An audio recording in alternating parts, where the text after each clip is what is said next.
Tiger की जगह लेगा, पर टाइगर ने जगह डुमरी में ले लिया। अब हम यहाँ कह रहे हैं, घाटशिला में वही कह रहे हैं कि रामदास जी की जगह रामदास जी लेंगे। उसके बाद ये हमारा कोल्हान प्रमंडल है। इसके बाद हमें जो भी बाकी विधानसभा है, चाहे जुगसलाई हो, सरायकेला हो, खरसवा हो, वो हम लोग खूब सारा वोट लेकर आए हैं। जैसे हमारे संगदीप बाबू बहरागोड़ा से आते हैं, बेबी बहन हमारी सरायकेला से आती है, प्रेम मार्डी भाई हमारे सरायकेला से आते हैं, नवीन दा, तरुण दा, जितने भी लोग हैं, तो वो लोग भी जितने पड़ोसी विधानसभा के हैं, वो लोग भी जब तक चुनाव ना होता है, आप एक समय निर्धारित कीजिए और घाटशिला में कैंपेनिंग करिए। ज्यादा नहीं, 2, 4, 5 वोट करके सबको मेहनत करना है। आज हमारे पास इतनी बड़ी सेना है कि हम लोग 2, 4, 5 वोट करके, ज्यादा नहीं, हम 2000 और 200 की बात नहीं कर रहे हैं। हम लोग किसी से ये नहीं कह रहे कि आपको 200 वोट दिलाना है। अगर हम लोग 5, 10 वोट भी अगर ऐड करने लगे तो चुनाव हम लोग जीतने में सक्षम रहेंगे। और बिल्कुल, मैं अगर मेरी बात, जाहिर सी बात है, लोकतंत्र के चौथा स्तंभ मीडिया हाउस, मीडिया से जुड़े बंधु लोग आए हैं, बहनी लोग आए हैं, तो उनके माध्यम से घाटशिला की तमाम जनता तक मेरी बात जाएगी। तो मैं तमाम लोगों से कहूंगा, जो लोग इंडिया गठबंधन के जैसे कोर वोटर माने जाते हैं, मान के चलिए अल्पसंख्यक, आदिवासी, और जो एनडीए गठबंधन के कुछ पिछड़े और सवर्ण जोन के कोर वोटर माने जाते हैं, मैं उनसे यही कहूंगा कि अगर इंडिया गठबंधन को ये सीट ना मिले तो सरकार गिरने वाली नहीं है। एनडीए गठबंधन को अगर ये सीट ना मिले तो उससे कोई फर्क पड़ने वाला नहीं है। लेकिन अगर जेलकेम को एक सीट मिलता है तो हम सीधे दोगुना हो जाएंगे, दोगुनी ताकत के साथ, दोगुने उत्साह के साथ, दोगुनी रफ्तार के साथ विधानसभा में मुद्दों को रखेंगे। मैं तमाम घाटशिला विधानसभा के तमाम वोटर से कहूंगा, क्योंकि आज के डेट में अब जनता का वोट तो रहा नहीं, अब जनता कहाँ रही वोट देने वाली, अब तो सब किसी का वोटर है। अब पहले चुनाव होता था कि जनता वोट करती थी कि 5 साल में किसी को बदलने की जरूरत करती थी, कोई अगर गलत काम करे तो उसे हराने का काम करती थी। लेकिन अब जनता क्या हो गई कि किसी पार्टी विशेष का वो आइडियोलॉजी में ढल चुकी है कि भाई वो उससे कैंडिडेट, अगर कोई इस पार्टी का कैंडिडेट आ जाए वो अच्छा है, बुरा है, उसमें कोई भी रहे, क्योंकि हम देश में देख रहे हैं मोदी जी को, हम तो उसी को दे देंगे वोट। ये हम देख रहे हैं हेमंत सोरेन जी को, उनके सिंबल से कोई भी आएगा हम उसको वोट कर देंगे। पहले होता था कि लोग इतना सोचते थे कि भाई 5 साल ये प्रत्याशी हमारे गांव में नहीं आया, जीतने के बाद हमसे नहीं मिला, इसने हमारे मुद्दों को उठाया नहीं, इस बार इसको हराएंगे। लेकिन अब जनता तो ऐसी रही नहीं, वो अच्छा है, बुरा है, वो एनडीए से है तो एनडीए के एक वोट है। एनडीए का एक माइंडसेट है कि भाई ये समाज के लोग, मैं किसी समाज का नाम नहीं लेना चाहता हूं क्योंकि मुझे किसी से आपस मैंने, तो एक माइंडसेट बन गया कि फलाना समाज, ओबीसी का फलना वर्ग, जनरल का फलना वर्ग, ये एनडीए का वोट, इंडिया माइनॉरिटी ट्राइबल ये फलना वर्ग, ये इंडिया का वोट है। तो मैं उन लोगों से कहना चाहूंगा कि फिलहाल घाटशिला के चुनाव में 29 में अब क्या करेंगे नहीं करेंगे 29 में देखा जाएगा, लेकिन घाटशिला के चुनाव में मैं आपसे इतना तो आग्रह करूंगा कि एक सीट जीतने से ना बीजेपी ज्यादा उनको कुछ होने वाला है, ना सरकार को कुछ होने वाला है, लेकिन अगर एक सीट हम जीत जाते हैं तो आपको भी मालूम है अभी विधानसभा में बोलने के लिए क्या समय दिया जाता है कि जिस पार्टी का जितना विधायक हो उतना मिनट दिया जाता है। तो जेलकेम पार्टी का एक विधायक है 1 मिनट दिया जाता है। अगर हम लोग घाटशिला को जीत जाएंगे तो 2 विधायक होगा तो 2 मिनट दिया जाएगा। तो 1 मिनट में अगर हम सदन में सार्थकता के साथ जनता के मुद्दों को रख सकते हैं तो 2 मिनट में दुगुना रखा जाएगा, काम दोगुना बढ़ेगा, मुद्दे दोगुने सदन के सामने आएंगे। और आप ये भी देखे होंगे कि हमने कभी अगर मगर की बात नहीं की है। विधानसभा को आपने देखा होगा टेलीविजन, टीवी में, अपने मोबाइल में, चैनल्स में, चाहे किसी भी, हमने कभी इधर उधर की बातें नहीं की, ना हमने किसी की आलोचना ना प्रशंसा में समय दिया। आप तो देखे होंगे बहुत सारे लोग अपने किसी को अगर इंडिया की बात है तो हेमंत सोरेन जी को कभी शाहरुख खान कह के बुलाने लगते हैं, अगर एनडीए को बोलने दिया जाए तो मोदी का गुणगान करने लगते हैं। लेकिन एकमात्र विधायक है जरा महत्व टू दी पॉइंट, चाहे वो किसी भी मामला हो, वो विस्थापन नीति का मामला हो, स्थान नीति का मामला हो, या स्टूडेंट का मामला हो, या किसान का मामला हो, किसी का मामला हो, मैं टू दी पॉइंट बात को उठाने का काम करता हूँ। तो इसलिए ये चुनाव एक नया चुनाव होगा, एक नए तरीके का चुनाव होगा। और बिल्कुल आज इस राज्य की जनता को भी तय करना है कि इस राज्य का भला कैसे होगा, इस राज्य के युवाओं को उनका अधिकार कैसे मिलेगा, इस राज्य की महिलाओं को उनका अधिकार कैसे मिलेगा। और सबसे बड़ी बात, जो शहीदों के सपने से झारखंड सींचा गया है, उन शहीदों का सपना कैसे साकार होगा, ये आज सबसे पहले तो घाटशिला की जनता को तय करना होगा। यार एक बात जान लीजिए, आज देखिए बहुत सारे लोग, मुझे कहने में किसी प्रकार से असहज महसूस नहीं हो रहा, मैं साफ कहता हूँ, जो भी प्रत्याशी आए हैं, चाहे बाबूलाल दादा रहे चाहे सोमेश दादा रहे, जनता इनको व्यक्तिगत रूप से पसंद नहीं कर रही। हम लोग भी अभी घूम के आए, हम लोग जिधर चाहे वो बाजार होता है, आपको मालूम है बाजार में ज्यादातर थोड़ा सा एनडीए के सपोर्टर होते हैं, उन लोग भी बोल रहे थे कि हम लोग का वोट देना मजबूरी होता है, हम लोग भी बाबूलाल जी को पसंद नहीं कर पा रहे हैं कैंडिडेट। तो मैं जनता से कहना यह चाहता हूं कि अगर आप जब तक मजबूरी में वोट देंगे तो मजबूरी में वो लोग टिकट भी तो देंगे। जब तक जनता मजबूरी में वोट देगी, पॉलिटिकल पार्टियां मजबूरी में टिकट देगी। इसलिए आप तीसरे फ्रंट को चुनिए, आप चौथे फ्रंट को चुनिए, तभी नेशनल पार्टियां अच्छे उम्मीदवारों को टिकट देगी। आप जो शिकायत करते हैं कि भाई हमको कैंडिडेट पसंद नहीं है, तो आप खुद कहते हैं कि कैंडिडेट जो भी रहे हमको मजबूरी में वोट करना है हमको। इसलिए मैं जनता से भी कहना चाहूंगा कि अगर आप बदलाव चाहते हैं, परिवर्तन चाहते हैं, तो इस बार पार्टी के आधार पे नहीं, कैंडिडेट की योग्यता के आधार पे वोट करें। मैं सभी से आग्रह करना चाहूंगा, आप ऐसे उम्मीदवार का चयन करें जो घाटशिला के मुद्दों को विधानसभा तक लेकर जाएगा। आज आप देखे होंगे हम विधायक डुमरी के हैं, लेकिन हमने जादूगोड़ा का मामला को विधानसभा में उठाया।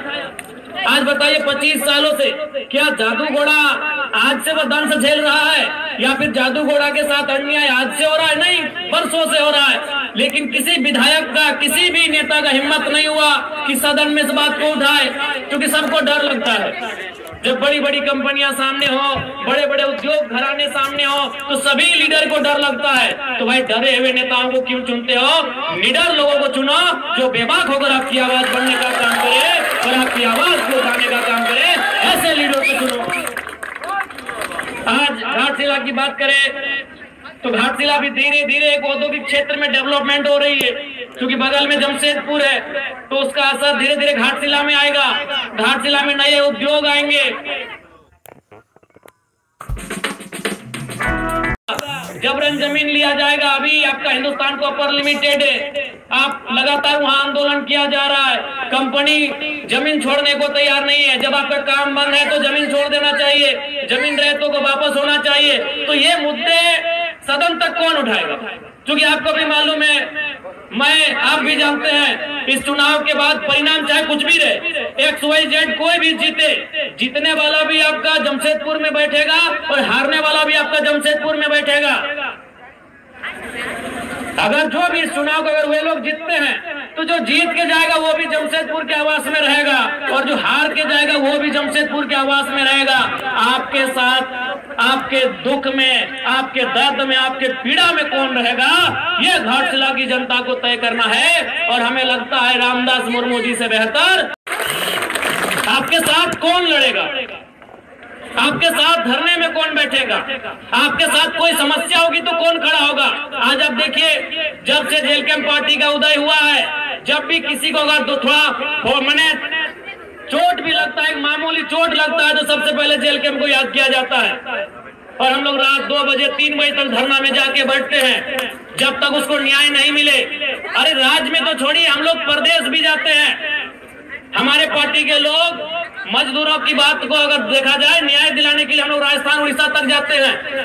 तो ये भी आपको तय करना है, बड़ी पार्टियां, चूंकि बड़ा लेवल है उनका, बड़ी पार्टियां हैं, वो आपके बीच चुनाव में आएंगी। हमेशा अगर आपके बीच कोई है तो जेल कैंप खड़ा है। इसलिए मैं जनता जनार्दन से आग्रह करूंगा, जो लोग यहाँ तक नहीं भी आए हैं, चूंकि दीपावली का दिन चल रहा है, हम लोग इस बात को समझ रहे हैं कि लोग पर्व त्योहार है, लेकिन जो लोग घरों में भी बैठे हुए हैं, मैं उनको स्पष्ट कहूंगा, इस बार वोट बदलाव के लिए करिए।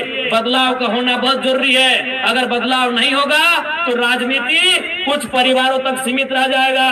फिर और यहाँ आप सोचिए ना, यही आप सोचिए चंपे चचा, क्योंकि मान के चलिए सोमेश जी के पिताजी का देहांत हुआ है, तो उस पर हम थोड़ा सा रहने देते हैं, हम चंपे चचा का उदाहरण लेते हैं। चंपई चचा मुख्यमंत्री रह चुके हैं, कई बार मंत्री रह चुके हैं, रहे कि नहीं, लेकिन फिर भी उनको याद है कि बाबूलाल सोरेन को सेट कर दिया जाए। चंपई चचा मुख्यमंत्री रह चुके हैं, मंत्री रह चुके हैं, कई बार विधायक रह चुके हैं, फिर भी उनको बुढ़ापे में चिंता है, जबकि उनके पास अरबों की संपत्ति है। अगर आज के दिन से चंपई चाचा बिस्तर में बैठ जाए ना, बेड में बैठ जाए, घर में खटिया में बैठ जाए, तो उनकी 5 पुश्ते आराम से बैठ के खाएंगी। आज भी अगर चंपई चाचा कुछ ना करे, चंपई चाचा अगर कुछ ना करे, तो उनकी हमें लगता है कम से कम, ज्यादा तो हो, बहुत ज्यादा होगा, 5 पुश्ते यानी 5 पीढ़ियां बैठ के खाएंगी। फिर भी उनको चिंता है कि बाबूलाल सोरेन को विधायक कैसे बनाना है। बगल में रघुवर दास जी हैं, मुख्यमंत्री रह चुके हैं, गवर्नर रह चुके हैं, कई बार वो भी मंत्री रह चुके हैं, हमको लगता है 5-6 बार विधानसभा भी जा चुके हैं, यानी विधायक बन चुके हैं। फिर भी उनको चिंता है कि अपनी पुतोहू को टिकट देके विधायक बना दिए, जबकि आपको भी मालूम है वो 5-10 पीढ़ी बैठ के खाएंगे। लेकिन रघुवर चचा को भी चिंता है कि हमारी पुतोहू विधायक कैसे बने। यही आपके अर्जुन मुंडा जी, हमारे इस राज्य के और एक मुख्यमंत्री, बहुत नामी चेहरे, केंद्र में भी मंत्री रह चुके हैं, उनको भी चिंता है कि अपनी पत्नी को इस बार टिकट दिला दे, पोटका से उनकी पत्नी लड़ी। तो ये अब जनता को तय करना है कि जो मुख्यमंत्री रहा है उसको अपने बच्चों की चिंता है, उसे अपने बेटे की, पुतोहू की, पत्नी की चिंता है, तो जनता अपने बच्चों की चिंता करती है नहीं करती है, ये आप पे डिपेंड करता है। उनसे सीखिए कम से कम। वो मैं 3 मुख्यमंत्री का आपको नाम गिनाया, आप ही के कोल्हान के, उधर मधुपुरा को छोड़ देते, अभी दूरी है, यही आपके अगल बगल के चंपई चाचा, रघु चाचा, मुंडा जी, 3 मुख्यमंत्री। और किनको टिकट दिलाया? एक ने बेटे को जो घाटशिला में उम्मीदवार है, एक ने पत्नी को जो चुनाव हार गई, और एक ने अपनी पुतोहू को जो चुनाव जीत के विधायक बनी है। अरे जिनके पास अरबों की संपत्ति है, लाख और करोड़ तो छोड़िए, अरबों की, जिनकी संपत्ति अनुमानित अरबों की है, आज वे लोग चिंता कर रहे हैं मेरा बेटा कैसे विधायक बने, मेरी बहू कैसे विधायक बने, मेरी पत्नी कैसे विधायक बने। तो आज जनता को भी सोचना होगा कि जनता की आवाज कौन बनेगा, जनता के लिए लड़ेगा कौन, जनता के बच्चों के भविष्य की आवाज कौन बनेगा, उनके शिक्षा, स्वास्थ्य, रोजगार पे बात कौन करेगा, उसके लिए उनको वोट करना है, ये जनता को समझना होगा। और नहीं तो फिर इसी प्रकार ये राजनेता इस राजनीति को हमसे दूर लेके चले जाएंगे। जब भारत देश में वोट देने की तारीख की शुरुआत हो रही थी, जब भारत देश में वोट देने का नियम बन रहा था, तो देश के संविधान निर्माताओं के प्रमुख डॉक्टर भीमराव अंबेडकर जी ने कहा था कि आज के बाद से इस देश में राजा रानी के पेट से नहीं, मतपेटी से निकलेगा। लेकिन जनता ने उस पैटर्न को तोड़ दिया है। आज फिर आप राजा के घर में राजा चुनने लगे हैं।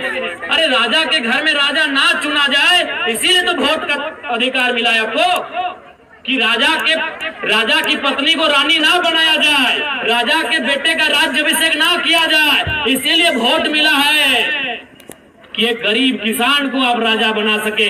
और आप फिर अगर उस वोट का इस्तेमाल उसी राजा परिवार को बनाने में करेंगे, तो 1950 में जो हमारी स्थिति थी और आज 2025 में जो हमारी स्थिति है, क्या अंतर रहा? ये वोट का अधिकार क्यों मिला? ये वोट का अधिकार इसीलिए मिला था कि राजा के घर में राजा नहीं होगा, राजा के घर में रानी नहीं होगी। एक साधारण सा पढ़ा लिखा नौजवान, चाहे वो किसान का बेटा रहे, वह दलित का बेटा रहे, वो आदिवासी का बेटा रहे, वो किसी मजदूर का बेटा क्यों ना रहे, अगर उसमें टैलेंट होगा, वो हकदार होगा, वो जनता के बीच से चुन के जाएगा। इसीलिए वोट की व्यवस्था आई। लेकिन हम और आप तो फिर उस व्यवस्था को दरकिनार कर रहे हैं। तो अगर आज 2025 में अगर हम लोग फिर उस व्यवस्था को दरकिनार करते हुए राजा के घर में राजा के बेटों को विधायक सांसद चुनेंगे, तो याद रखिएगा 2050 आते आते फिर से आपको आभास होगा कि हम नाम के लोकतंत्र में असल में राजतंत्र का हिस्सा बन के रह गए। आपको समय फिर एहसास होगा कि अंग्रेज चले गए, लेकिन उनकी ईस्ट इंडिया कंपनी आज HCL कंपनी का रूप धारण कर चुकी है। आज टाटा टिस्को टेल्को के रूप में काम कर रही है, क्योंकि आपने फिर से वही परिपाटी को दोहराया, आपने फिर से वही पैटर्न को दोहराया कि राजा के घर में जो होगा देखा जाएगा। तो फिर जनता का सुनेगा कौन, जनता की पूछेगा कौन? आप ईमानदारी से बताइए, घाटशिला में अगर कोई भी जरूरत पड़ा, घाटशिला में अगर कोई भी दुख पड़ा, तो क्या वे लोग आपके बीच आकर इस प्रकार जमीन में बैठेंगे? क्या आपके साथ ढोल कण में बैठकर आपके लिए आंदोलन करेंगे? क्या आपके साथ सड़क में बैठकर आपकी आवाज को बुलंद करेंगे? नहीं करेंगे। वो साहस अगर किसी में है तो केवल और केवल जेल कैंप पार्टी में है। इसलिए हमारे प्रत्याशी श्री रामदास मुर्मू जी को विजयी बनावे। अभी देखिए चंपा चाचा सुन रहे थे, कहीं आके भाषणबाजी कर रहे थे कि नगरी में हम ये कर दिए। आप भी जानते हैं नगरी में कुछ किए, सबको उसका लिए। नगरी वाला याद होगा आपको, रिम्स 2 जमीन का मामला, सभी आदिवासी लोग को उसका लिए। आदिवासी लोग लोहरदगा से आए, खूंटी से आए, लातेहार से आए, सिमडेगा से आए, गुमला से आए, रामगढ़ से आए, सिल्ली से आए, और पता चला चंपा चाचा ये नहीं हुआ। कौन था? सुबह देवेंद्र नाथ महतो थे और शाम को जयराम महतो थे। वो हल जोतने का काम कौन किए? हमारे पार्टी के देवेंद्र बाबू किए कि नहीं? चंपा चाचा डर से अंदर में थे। और उनका बेटा का बोली आप सुने होंगे, बाबूलाल भैया का। उनको मीडिया को नहीं, उनको पुलिस बोला कि चलिए आपको अरेस्ट करके थाना ले जाते हैं। बोला नहीं, हम यूट्यूब में देखे हैं, हम लोग एक आदिवासी भाई का इनकाउंटर हुआ है, तो आप मेरा भी इनकाउंटर कर देंगे, हमको डर है। तो बताइए बाबूलाल दा इतना डरिएगा तो राजनीति काहे कर रहे हैं? चंपा चाचा इतना खेत ला दिए है, बस जोतिए और खाइए। सुने कि नहीं हमको हम घर चले जाएंगे। बाबूलाल जी का स्टेटमेंट है कि हम घर चले जाएंगे। तो इसलिए अब आपको तय करना है। और देखिए जहां तक पूर्व मंत्री जी का बात है, उनको तो मैं पहले श्रद्धांजलि अर्पित करता हूं। रामदास बाबू नहीं रहे हमारे बीच। उसी समय दिसंग गुरु शिबू सोरेन का भी देहांत हुआ, निधन हुआ। निसंदेह उनके निधन होने से, उनके दुनिया से चले जाने से राज्य की जनता मर्माहत है, राज्य की जनता में दुख है। लेकिन ये जरूरी नहीं है कि उनके घर से जो आएगा विधायक बनने के लिए वही उस राज्य को चलाएगा या फिर वही उनकी तरह काम करेगा। यहाँ सिंपल है। आपको याद होगा जब हमारे ही डुमरी विधानसभा में जगन्नाथ बाबू नहीं रहे तो वहाँ एक स्लोगन आया कि टाइगर विल रिप्लेस टाइगर। क्योंकि जगन्नाथ बाबू को भी वहाँ टाइगर कहा जाता था। सुने आज उनके पिताजी का भी निधन हुआ, उनको भी हम श्रद्धांजलि अर्पित करते हैं। तो वहां भी जनता के बीच से एक आवाज आया कि टाइगर विल रिप्लेस टाइगर। तो घाटशिला में भी आवाज आना चाहिए, रामदास विल रिप्लेस रामदास। हमारे डुमरी विधानसभा से जहां हम विधायक बने वहां एक ही वो नारा गूंज रहा था कि टाइगर की जगह टाइगर लेगा। जरूरी नहीं कि उसका परिवार सही होगा, जो टाइगर होगा वही टाइगर की जगह लेगा। और टाइगर ने जगह डुमरी में ले लिया। अब हम यहाँ कह रहे हैं, घाटशिला में वही कह रहे हैं कि रामदास जी की जगह रामदास जी लेंगे। रामदास सोरेन जी की जगह रामदास मुर्मू जी लेंगे, रामदास जी की जगह रामदास जी लेंगे। ये तो आवश्यक नहीं है कि भाई उनके घर में जो जन्म ले उनका जो खून हो वही उनके जैसा हो, वही उनके जैसा काम करिए। जरूरी है? अगर ऐसा होता तो आज प्रधानमंत्री गांधी का पोता को होना चाहिए था, गांधी जी का पोता को होना चाहिए था, भगत सिंह के रिश्तेदार को होना चाहिए था, सरदार पटेल के रिश्तेदार को होना चाहिए था, नेताजी सुभाष चंद्र बोस के रिश्तेदारों को होना चाहिए था कि नहीं?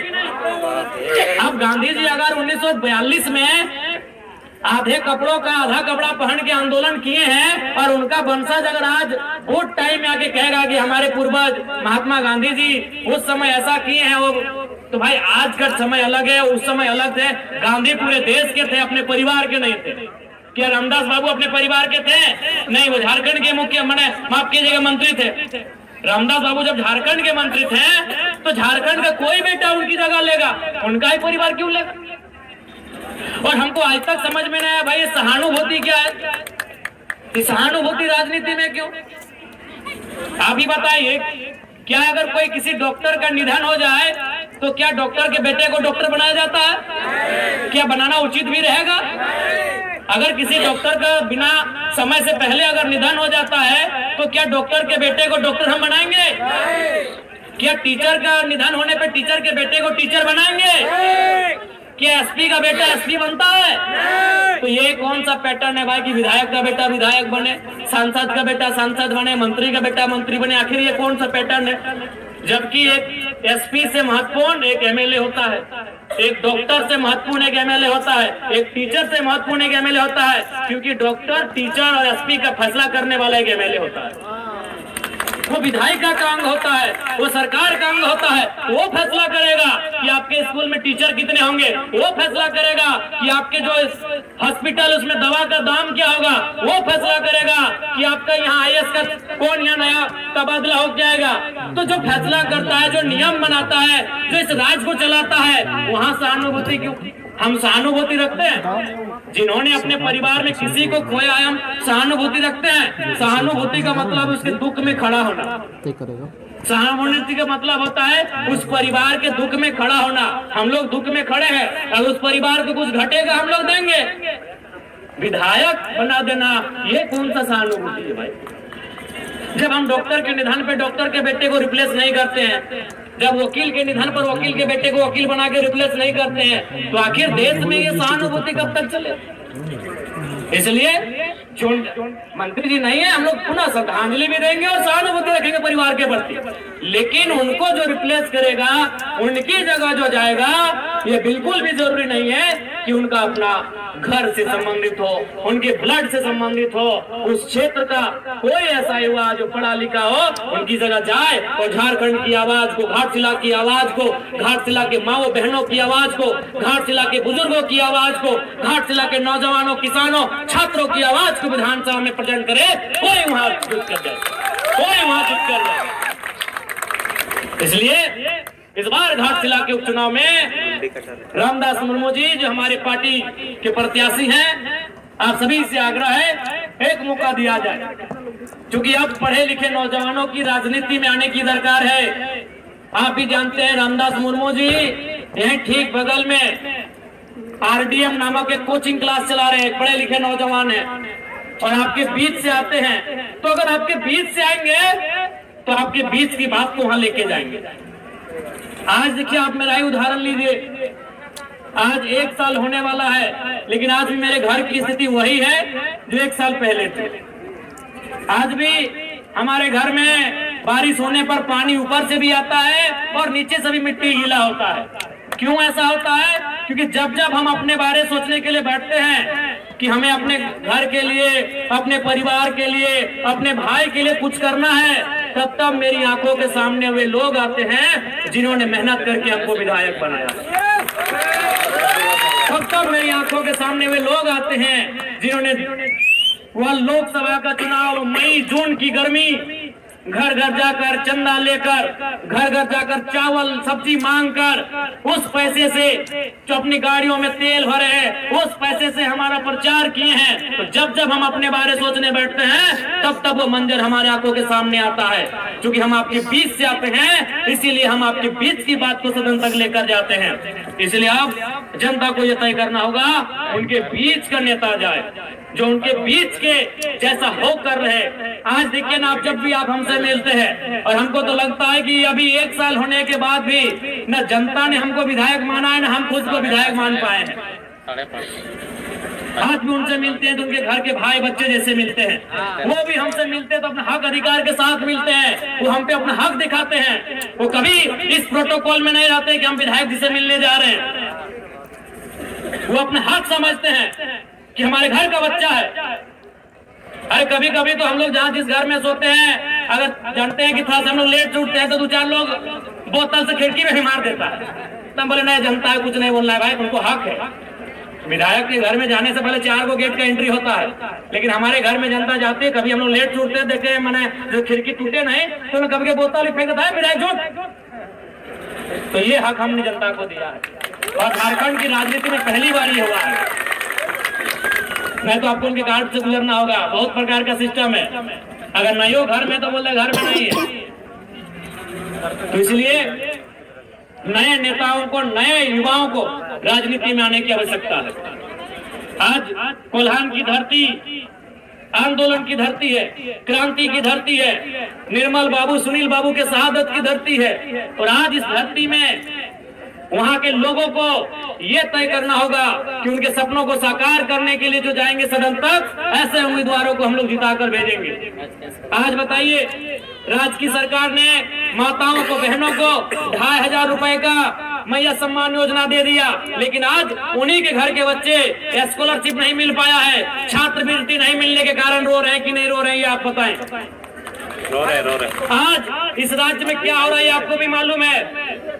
कुछ देर पहले हमको ड्राइवर लोग फोन किया कि विधायक जी हम लोग बालू लेके चल रहे, परेशानी है। हम बोले भाई घाट से लेकर चुनाव तक रुकिए, परेशानी रहेगा, क्योंकि सरकार के लोगों का सीधा आदेश है यहाँ से चंदा उठा के देना है चुनाव में। आज यही हो रहा है। एक बड़ा बाबू से हमारा बात हुआ, वो एक व्यक्ति से कुछ पैसा मांग रहा था। हम डायरेक्ट बोले कि बड़ा बाबू हमको भी मालूम है, मंत्री जी और सीनियर IPS मिल के आपसे 30 लाख लिए थाना तबादला का, हमको मालूम है सारा चीज, लेकिन उसको आप दूसरा जगह सुन लीजिएगा। हम सीधा बात करते हैं। आज झारखंड यही बन के रह गया है। बड़ा बाबू है तो थाना के हिसाब से 30 लाख से 50 लाख में उनको थाना दिया जाता है। उससे बड़े पदाधिकारी हैं उससे बड़े रेट में ट्रांसफर होता है, और उससे बड़े पदाधिकारी हैं तो 2 करोड़ से 5 करोड़ तक का दिया जाता है। ये हमारे राज्य की स्थिति है। वहां से सरकार का सोच आगे नहीं बढ़ पा रहा है, इस राज्य के कल्याण क्या करेंगे, इस राज्य की जनता का